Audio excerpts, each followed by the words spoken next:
Do you think Bitcoin or some other cryptocurrency will become the reserve currency of the world at some point?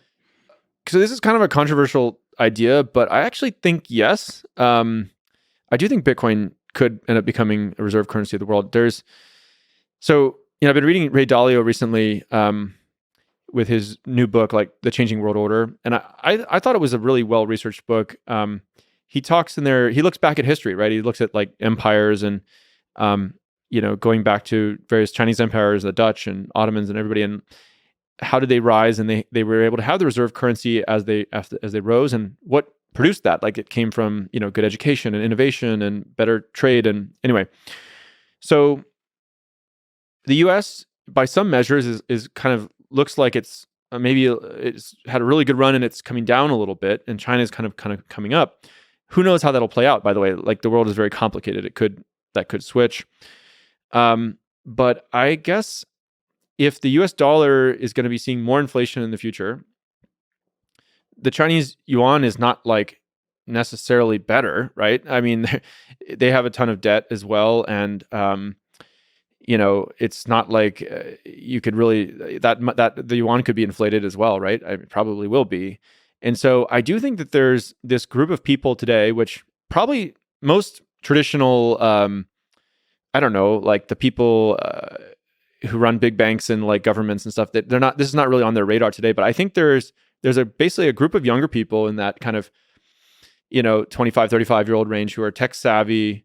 They're starting to think of crypto as like the primary thing in their financial life. It's like, I basically hold my wealth in crypto and I use dollars or euros or whatever. If I happen to need something, I convert it to that at the last minute. It's like if I'm traveling, I might convert some local currency in the moment, but that's not where I hold most of my wealth.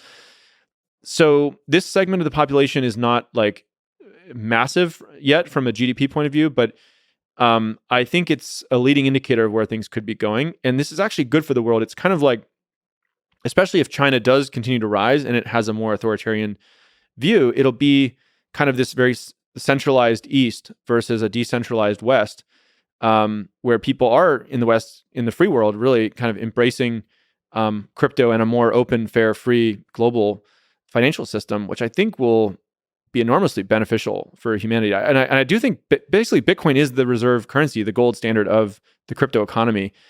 So that's pretty crazy. Yeah, the gold standard. I mean, it's also with Ray Dalio.